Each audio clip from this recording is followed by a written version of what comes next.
Hi everyone, कैसे हो आप सभी लोग। आई होप आप लोग अच्छे होंगे। मैं हूं राहुल जायसवाल एंड स्वागत करता हूं आप सभी का एक बार फिर हमारे यूट्यूब चैनल JR ट्यूटोरियल्स में। फ्रेंड्स, आज अगेन आपके सामने 10th का एक मोस्ट इंपॉर्टेंट मैथ्स का लेक्चर वीडियो लेकर आ गया हूं, जिसमें हम पढ़ने वाले हैं 10th स्टैंडर्ड के लिए मैथ्स का जो पार्ट 1 होता है यानी कि अलजेब्रा। इसका चैप्टर हमने शुरुआत किया था चैप्टर नंबर 2 क्वाड्रेटिक इक्वेशंस। आज इसका लेक्चर नंबर 8 हम लोग पढ़ने वाले हैं। तो ये पर्टिकुलर लेक्चर में हमें क्या पढ़ना है दोस्तों, एक टॉपिक है जिसको आपको बहुत पहले से ही पता होगा एंड आपने बहुत बार पढ़ा भी होगा, शायद पहले 9th में अगर 10th में बात करें तो उसको हम लोग बोलते हैं फॉर्मूला मेथड। इसका मतलब क्या होता है कि हम लोग क्या कर रहे हैं, ये पर्टिकुलर चैप्टर में हमने मेनली यही सीखा है कि किस प्रकार हम लोग क्वाड्रेटिक इक्वेशन के फैक्टर्स निकालेंगे। सबसे पहले हमने एक नॉर्मल फैक्टर्स का मेथड देखा, जिसमें हमने कुछ कॉमन निकाल के एक फैक्टर्स निकालना देखा। फिर हमने जो कंप्लीटिंग द स्क्वायर मेथड था वो देखा था। तो प्रीवियस जो हमारा लेक्चर था उसमें हमने जो प्रैक्टिस से 2.3 भी सॉल्व किया था, वो भी कंप्लीटिंग द स्क्वायर मेथड का हिसाब से हमने फैक्टर्स निकाले थे क्वाड्रेटिक इक्वेशन का। लेकिन आज का जो लेक्चर है यानी कि जो लेक्चर नंबर 8 में जो आप पढ़ने वाले हो, इसमें जो टॉपिक का नाम है वो है, आप देखोगे, formula for solving the quadratic equations bye using the formula method, या फिर फॉर्मूला मेथड बोल लो, या फिर एक ऐसा फॉर्मूला होता है जिसके हेल्प से आप डायरेक्टली क्वाड्रेटिक इक्वेशन का फैक्टर्स जो है वो निकाल सकते हो। ये बहुत ही अच्छा एग्जांपल होने वाला है। तो इसमें मैं क्या करूंगा, डायरेक्टली क्या करता हूं, आप लोग को कुछ सॉल्व एग्जांपल्स यहां पे करा देता हूं ताकि आप लोग को जो डाउट है वो डायरेक्टली क्लियर हो जाए। ठीक है फ्रेंड्स, तो पहला एग्जांपल आपके बुक से लेने वाला हूं जो कि पेज नंबर 40 पे दिया हुआ सबसे पहला एग्जांपल है। अगेन क्वेश्चन इसी तरह का पूछा है, solve the following quadratic equation by using the formula. तो कभी भी अगर आपको कुछ क्वेश्चन पूछता है और उसमें आपको बोलेगा कि क्वाड्रेटिक इक्वेशन का फैक्टर निकालो बाय यूजिंग फॉर्मूला, तो आपको यही मेथड यूज करना है जो मैं आपको सिखाने जा रहा हूं। ठीक है, तो सबसे पहले क्वेश्चन लिख लेते हैं जो कि बोला है आपको m क्यूब, ठीक है, सॉरी m स्क्वायर है नॉट क्यूब है, यहां पे हम लोग लिख देते हैं प्रॉपरली m स्क्वायर। ठीक है, m square minus 14m, m square minus 14m plus 13 is equal to 0। आपको इसी प्रकार का दिया होता है। आपको याद होगा कि हमने जितने भी टाइप के क्वाड्रेटिक इक्वेशंस पढ़े हैं लगभग इसी प्रकार के जो क्वेश्चंस होते हैं वो दिए होते हैं, यानी कि क्वाड्रेटिक इक्वेशंस दिए होते हैं। अभी आपका जो ये पर्टिकुलर क्वेश्चन दिया, इसको आपको क्या करना होता है, कंपेयर करना होता है। कंपेयर किसके साथ करना होता है, एक स्टैंडर्ड फॉर्मूला के साथ। तो क्या होता है हमारा स्टैंडर्ड फॉर्मूला, या फिर मैं उसको बोलूं स्टैंडर्ड इक्वेशन, तो वो हम लोग लिखते हैं। सबसे पहले इसको हम लोग लिखेंगे कंपेयरिंग विथ हमारा that is our standard equation. तो कंपेयरिंग विथ स्टैंडर्ड इक्वेशन। तो स्टैंडर्ड इक्वेशन क्या होता है, यहां पे मैं शॉर्टकट लिख रहा हूं स्टैंडर्ड इक्वेशन के लिए। तो स्टैंडर्ड इक्वेशन हमारा होता है ax square plus bx plus c is equal to 0। ये आपको मैंने बहुत पहले भी, यानी कि जब क्वाड्रेटिक इक्वेशन का जो चैप्टर शुरुआत किया था उसमें मैंने आपको बताया था कि क्या होता है एक standard quadratic equation. Standard quadratic equation क्या होता है, तो इस तरह का दिखता है वो स्टैंडर्ड क्वाड्रेटिक इक्वेशन। एक मैं यहाँ पे लाइन कर लेता हूं ताकि आप लोग को पार्टीशन करने में आसानी हो। तो ax square plus bx plus c is equal to 0। आप देखो यहाँ पे, अब मेरा जो मेन क्वेश्चन है उससे आप कंपेरिजन करोगे तो इसमें से क्या मिलेगा हम लोग को, a का, b का एंड c का। यहाँ पे a और b और c का हमें कुछ वैल्यू मिलेगा। तो वो जो वैल्यू जो मिलेगा उसको हम लिख लेते हैं यहाँ पे। तो a का कुछ वैल्यू मिला, आप देखो कंपेयर करके ax स्क्वायर यानी कि m स्क्वायर के बराबर है। तो a का वैल्यू कुछ भी नहीं है यहाँ पे, मतलब 1। तो a का वैल्यू मुझे 1 मिल गया। b और ये बीच वाला टर्म देखोगे bx है, मतलब 14m है, तो b का जो वैल्यू आ जाएगा क्या हो जाएगा, माइनस 14। तो b is equal to minus 14 आ गया। एंड c को आप कंपेयर करो तो c डायरेक्टली एक नंबर दिया हुआ है, यानी कि c इज इक्वल टू 13 हो गया। मतलब हमें तीनों जो है a b एंड c, इस तीनों का क्या मिल गया हम लोग को दोस्तों, नंबर मिल गया। अब a b c का नंबर जब मिल जाता है आप लोग को, मतलब वैल्यू मिल जाता है, तो आपको एक फॉर्मूला डायरेक्टली निकालना पड़ता है जो कि होता है b स्क्वायर माइनस 4ac। ये आपने बहुत बार सुना भी होगा अपने एल्डर्स ब्रदर एंड सिस्टर, अगर आपके कोई होंगे जो पहले आप 9th में होंगे, बाद में उनका 10th में देखा होगा। तो ये सबसे फेवरेट क्वेश्चन है एग्जाम में। अगर बात करूं तो बोर्ड एग्जाम में अक्सर ये क्वेश्चन हमेशा पूछता है b स्क्वायर माइनस 4ac वाला। अब इसको हम लोग फॉर्मूला मेथड बोलते हैं। तो ये एक फॉर्मूला है हमारा b स्क्वायर माइनस 4ac। लेकिन इसके बाद एक और फॉर्मूला हमें देखना है, तो वो भी हम लोग को कंसिडर करना है। लेकिन सबसे पहले आप देखो कि जब भी आप a का वैल्यू, b का वैल्यू और c का वैल्यू जब निकाल लोगे, उसके बाद आपको क्या करना होता है दोस्तों, कि ये b स्क्वायर माइनस 4ac को सॉल्व करना होता है। तो ये जो b स्क्वायर माइनस 4ac आपको नजर आ रहा है, ये क्या होता है, अब आप देखोगे से, तो b square minus 4ac is nothing but एक फॉर्मूला है। इसमें आपको खाली a b और c का वैल्यू डालना है और निकालना है। तो आप डालो वैल्यू, तो b स्क्वायर क्या है, b is nothing but minus 14। तो इसका वैल्यू क्या आ जाएगा, माइनस 14 का स्क्वायर, मतलब b square minus 4 multiply by a कितना है मेरा 1 और c कितना है यहाँ पे 13। तो b स्क्वायर माइनस 4ac। अब इसका वैल्यू क्या होता है निकाल लो, जो कि आएगा आप देखोगे तो माइनस 14 का स्क्वायर कितना होता है, 196। 14 का स्क्वायर मैंने आपको बताया था कि हमेशा आप स्क्वायर का वैल्यू जो होता है वो लर्न करके रखा करो ताकि आपको तुरंत क्लिक हो जाएगा। तो 14 का स्क्वायर 96 होता है, लिख दिया। फिर बीच में माइनस है, 4 multiply by 1 is 4 4 multiply by 13 he 13 four होता है 52, तो 196 माइनस 52 हो जाएगा, तो माइनस कर लो, आपका आंसर आ जाएगा बी स्क्वायर माइनस 4ac का, जो कि आ रहा है 144। तो आपने निकाल लिया कि बी स्क्वायर माइनस 4ac का जो वैल्यू आया, आप इसको ब्रैकेट में कर लो ताकि आप लोगों को याद रहे, ये आया कितना आया आपका, ये आ गया 144। अब ये 144 जो आ रहा है इसको हम लोग को डालना होता है एक मेन फॉर्मूले में, और ये जो आपको मैं फॉर्मूला अभी जो लिखने वाला हूं यही है आपका फॉर्मूला, मेन फॉर्मूला जिसकी मैं बात कर रहा था, यानी कि जो हमारा फॉर्मूला मेथड है ये हमारा मेन फॉर्मूला है। तो हमारा जो फॉर्मूला होता है वो होता है m इज इक्वल टू, अब m इज इक्वल टू क्यों लिखा, क्योंकि हमारा जो वेरिएबल है वो m है। जब भी आपके वेरिएबल x लिखे होंगे तो आपका x इज इक्वल टू आएगा, y लिखा होगा तो y इज इक्वल टू आएगा, p लिखा होगा तो p इज इक्वल टू आएगा। तो जो भी आपको दिया हुआ रहता है वो आप वहां पे लिख सकते हो। तो आपका क्या लिखोगे, m इज इक्वल टू, आपको क्या लिखना होता है, ऊपर लिखना पड़ेगा m is equal to minus b plus minus, ये आपका फॉर्मूला रहेगा, क्या, minus b plus minus under root of b square minus 4ac, ठीक है, under root of b square minus 4ac और अपॉन ये पूरा चीज का अपॉन 2a, ये आपका फॉर्मूला है, मेन फॉर्मूला। जो भी रहेगा यहाँ पे x y z जो भी रहेगा वो यहाँ पे आ जाएगा। तो हमारा m है यहाँ पे वेरिएबल, इसके लिए हमने m लिखा, और ये जो है वो इज इक्वल टू रहता है minus b plus minus under root of b square minus 4ac upon 2a, ये हमारा मेन फॉर्मूला है। अब ये जो मेन फॉर्मूला है इसमें हम लोग क्या करेंगे, वैल्यूज को पुट ऑन करेंगे। अब वैल्यूज को कैसे पुट ऑन करना है, same again m is equal to ac का वैसे ही रहेगा। तो माइनस b का वैल्यू मुझे पता है, b मेरा माइनस 14 है, तो माइनस b कितना हो जाएगा, प्लस 14 हो जाएगा। डायरेक्ट में लिख के दिखाऊंगा यहाँ पे माइनस, और b कितना है मेरा माइनस 14, तो मैंने लिख दिया माइनस b, ये लिख दिया प्लस माइनस लिख दिया under root of b square minus 4ac, तो अंडर रूट हो गया। अब बी स्क्वायर माइनस 4ac दोस्तों हमने अलग से निकाला हुआ है ऑलरेडी, इसीलिए इसने निकाला है कि हम लोग डायरेक्ट वहां पे पुट कर सके। तो बी स्क्वायर माइनस 4ac जो निकाला है वो कितना आ गया, 144 आ गया, तो हमने डाल दिया यहाँ पे 144, ये डाल दिया। अब आप देखोगे डिवाइड बाय 2 है, तो 2 और a कितना है हमारा, a कितना है 1 है, तो लिख दिया a 1 मतलब, ठीक है। अब इसको सॉल्व कर लेते हैं, तो m will be equal to, ये माइनस और माइनस प्लस हो जाएगा, मतलब ये आ गया 14 plus minus under root of 144 कितना होता है हमें पता है, 144 रूट बाहर निकल जाता है, तो ये कितना आ जाएगा दोस्तों, ये आ जाएगा 12।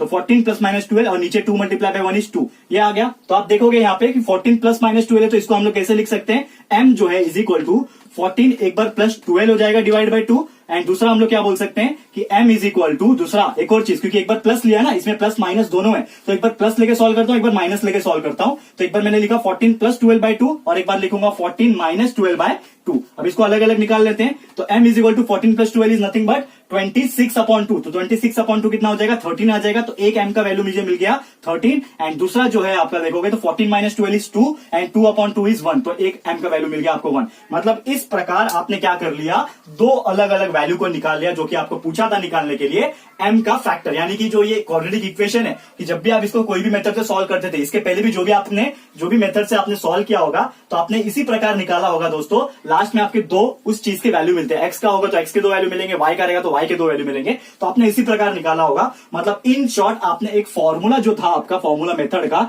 ये जो फॉर्मूला था इसको यूज करके आपने फैक्टर निकाला। इसके लिए इसको हम लोग बोलते हैं फॉर्मूला मेथड या फिर formula for solving the quadratic equation, ये ठीक है। तो इसमें हम लोग को एक चीज समझ में आया कि हम लोग क्वाड्रेटिक इक्वेशन को बहुत सारे मेथड से सॉल्व कर सकते हैं। तो जो भी आपको बोला रहेगा, अगर बोला रहेगा फैक्टराइजेशन मेथड से सॉल्व करो तो आप फैक्टराइजेशन मेथड से सॉल्व करना, कंप्लीटिंग द स्क्वायर मेथड पूछा रहेगा तो कंप्लीटिंग द स्क्वायर मेथड वाले फॉर्मूले से सॉल्व करना, एंड अगर आपको ये फॉर्मूला मेथड से बोला रहेगा सॉल्व करने के लिए, फॉर्मूला यूज करके सॉल्व करने बोला रहेगा, तो आप इस प्रकार सॉल्व करोगे, एंड जो फैक्टर्स है m के 2 या 3, 2 ही आते हैं मेनली, तो वो आप निकाल सकते हो, ठीक है। तो मुझे लगता है आपको ये कैसे सॉल्व करना है, पहले कंपेयर करना है, एबीसी का वैल्यू निकालना है, बी स्क्वायर माइनस 4ac निकालना है, फिर यही वैल्यू फॉर्मूला में डाल देना है, उसको कैलकुलेट करना है, सिंप्लीफाई करना है, और आपके दो फैक्टर्स के वैल्यू जो है वो मिल जाएंगे आप लोगों को। तो उम्मीद करता हूं कि ये पर्टिकुलर क्वेश्चन आपको आसानी से समझ गया होगा। हमारा आंसर 13 और 11 आ गया, तो लास्ट 13 और 1 आ गया, सॉरी, एंड आपका लास्ट में क्या लिखना है कि 13 एंड 1 आर द रूट्स, क्या है ये, क्या है आपके रूट्स आए, ठीक है ना, रूट्स ऑफ जो भी इक्वेशन है इसका नाम लिख दो, आगे कंटिन्यू कर दो, और आपका इस तरह से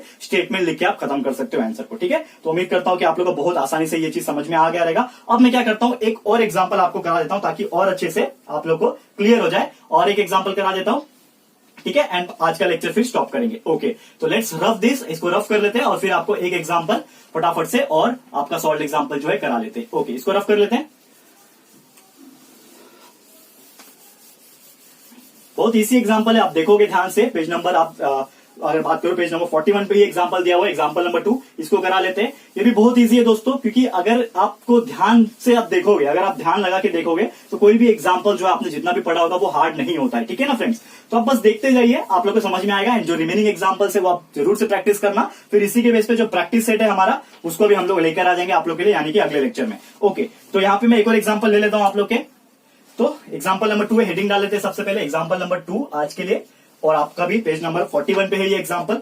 जो एग्जाम्पल दिया हुआ है इसका क्वेश्चन लिख लेते हैं, जो कि है x square plus 10x, x square plus 10x plus 2 is equal to 0, plus 2 is equal to 0। अब इसको कैसे सॉल्व करना है? Same by using the formula method we have to solve. तो सबसे पहले क्या करते हैं हम लोग, इसको स्टैंडर्ड फॉर्म में बना लेते हैं। तो स्टैंडर्ड फॉर्म क्या होता है? सेम ही दिया हुआ है, अब इसको कंपेयर कर लेते हैं। तो हम लोग लिखेंगे यहाँ पे कंपेयरिंग बाय स्टैंडर्ड फॉर्म, ठीक है ना, स्टैंडर्ड फॉर्म या फिर स्टैंडर्ड इक्वेशन बोलो। तो क्या होता है स्टैंडर्ड इक्वेशन हमारा? That is ax square plus bx plus c is equal to 0। इससे हम लोग को कंपेयर करना है, ठीक है। एक पार्टीशन डाल देता हूं यहाँ पे ताकि दोनों साइड हम लोग सॉल्व कर पाए। तो आप देखो इसको सॉल्व करो, तो जब कंपेयर करोगे तो आपको a का और b का और c का वैल्यू मिल जाएगा। तो a का वैल्यू यहाँ पे आप देखोगे तो एक्स स्क्वायर है, a का वैल्यू कितना आ जाएगा? 1 आ जाएगा। a का वैल्यू 1 मिल गया। bx है 10x है, मतलब b का वैल्यू कितना है? 10 है, तो b इज इक्वल टू 10 आ गया। c का आप देखोगे तो c का वैल्यू डायरेक्टली दिया हुआ है 2, तो c इज इक्वल टू 2 आ गया, ठीक है। तो a, b एंड c का वैल्यू निकालने के बाद आप क्या करते हो? एक फॉर्मूला सॉल्व करते हो जिसका नाम है b स्क्वायर माइनस 4ac। अब इसका वैल्यू निकाल लेते हैं। तो b स्क्वायर क्या हो जाएगा? 10 स्क्वायर, ठीक है ना, 10 square minus 4 multiply by a कितना है हमारा? 1, और मल्टीप्लाई बाय c कितना है? 2, 4ac हो गया, करेक्ट है। इसका वैल्यू निकाल लो। 10 square is 100, 100 minus 4 multiply by 1 is 4, and 4 multiply by 2 is 8, तो 100 माइनस 8, तो कितना आ गया आप लोग का? b स्क्वायर माइनस 4ac का जो वैल्यू मिला, यहाँ पे हम लोग ऐसे लिख सकते हैं, b square minus 4ac is equal to 92। तो b स्क्वायर माइनस 4ac का वैल्यू 92 मिल गया। अब मैं क्या करता हूं, हमारा जो मेन फॉर्मूला है, क्या मेन फॉर्मूला है यहाँ पे लिखेंगे हम लोग। आपका वेरिएबल क्या है? x है, तो हमारा जो मेन फॉर्मूला है वो क्या बनेगा? x will be equal to, क्या लिखते हैं सबसे पहले हम लोग? Minus b।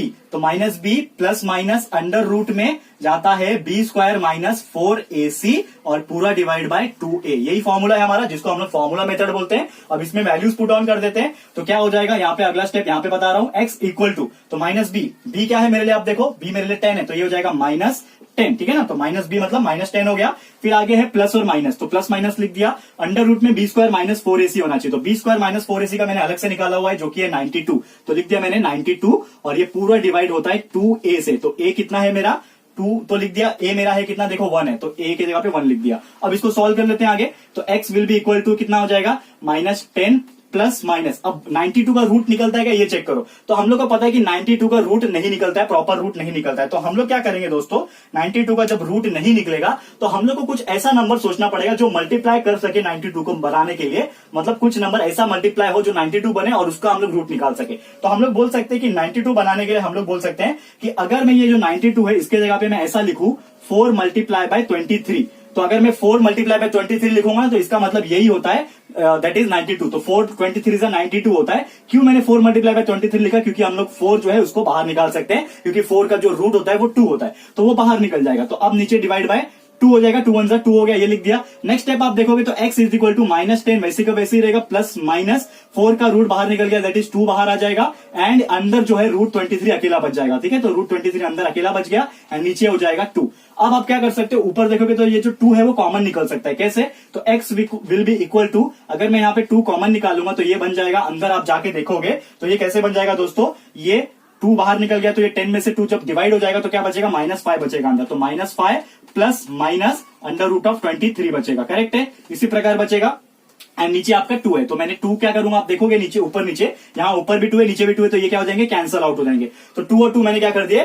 कैंसल आउट कर दिया। तो अब हमारा क्या बचेगा? x will be equal to -5 plus minus under root of 23 बचा। इसको हम लोग कैसे कर सकते हैं सॉल्व? आप देखोगे तो x क्या रहेगा, एक बार -5 प्लस अंडर रूट ऑफ 23 हो जाएगा, और दूसरा जो रहेगा वो एक बार -5 माइनस अंडर रूट ऑफ 23 हो जाएगा। मतलब इन शॉर्ट मेरा 2x का वैल्यू आया, एक बार x का वैल्यू आया -5 प्लस अंडर रूट ऑफ 23, और दूसरा जो आया x equal to -5 minus under root of 23। ये हमारा पहला वाला एंड ये हमारा दूसरा वाला। तो 2 प्रकार के हम लोग ने x के वैल्यू जो निकाल दिए, और यही तो है आपके यहाँ पे, आपको लास्ट में लिख देना है कि this is the root of the following equation, जो आपको क्वाड्रेटिक इक्वेशन दिया था। तो क्या किया अगेन हमने यहाँ पे, सबसे पहले हमने कंपेयर किया स्टैंडर्ड इक्वेशन से, स्टैंडर्ड जो हमारा इक्वेशन होता है उससे कंपेयर किया, A X square plus B X plus C से ए बी सी का वैल्यू निकाला, फिर हमने B square minus four A C का यूज करके B square minus four A C का वैल्यू निकाल दिया, एंड वो फॉर्मूले में डायरेक्टली वैल्यूज जितने भी थे पुट किया, सिंप्लीफाई किया, एंड सिंप्लीफाई करने के बाद हमें एक वैल्यू मिल गया एक्स के, जो कि मिला -5 plus under root of 23 and X का value -5 minus under root of 23। तो उम्मीद करता हूं कि ये भी क्वेश्चन आप लोगों को बहुत अच्छे से आसानी से समझ में आ गया होगा दोस्तों। एंड आज का जो लेक्चर है दोस्तों हम लोग यहीं पे स्टॉप कर रहे हैं, जिसमें हमने जो क्वाड्रेटिक इक्वेशन है उसको सॉल्व करना यानी कि उसका फैक्टर निकालना सीख लिया bye using the formula method, कि किस प्रकार फॉर्मूला का यूज करके हम लोग इसको सॉल्व कर पाते हैं इजीली। ठीक है फ्रेंड्स, तो यहीं पे स्टॉप कर रहे हैं। आगे बहुत सारे एग्जांपल है तो आप इसको प्रैक्टिस कर सकते हो अपने घर पे, पेज नंबर 41 पे भी एग्जांपल है, आप इसको कर सकते हो। एंड जो बचे हुए रिमेनिंग एग्जांपल है और साथ में प्रैक्टिस से 2.4 है, इसको हम कराने वाले हैं आपको अगले लेक्चर में, यानी कि जो लेक्चर नंबर 9 हमारा होने वाला है उसमें मैं आपको जरूर से करा दूंगा। तब तक आपको बस करना होगा हमारे अगले लेक्चर का इंतजार, जो कि जल्द से जल्द आपको मिल जाएगा। आपको पता है रेगुलर हम लोग लेकर आ जाते हैं आप लोग के लिए, तो आपको बिल्कुल टेंशन मत लेना है। आज का लेक्चर यहीं पे स्टॉप कर रहा हूं। तो कैसा लगा हमारा आज का लेक्चर वीडियो दोस्तों, प्लीज हमें कमेंट करके बताना है। अगर ये वीडियो अच्छा लगा, यूजफुल लगा फ्रेंड्स, तो प्लीज वीडियो को लाइक करना है, शेयर करना है अपने सारे फ्रेंड्स लोग को, फटाफट से शेयर करो। एंड दोस्तों अगर आपने अभी तक इस चैनल को सब्सक्राइब नहीं किया है तो फटाफट से इस चैनल को सब्सक्राइब भी कर देना, साथ में बेल आइकन को प्रेस कर देना, ताकि जब भी हम लोग वीडियो लेकर आएंगे आप लोग को नोटिफिकेशन मिलती रहेगी। ठीक है फ्रेंड्स, तो मिलते हैं हमारे अगले वीडियो में। ये वीडियो देखने के लिए thank you and good bye.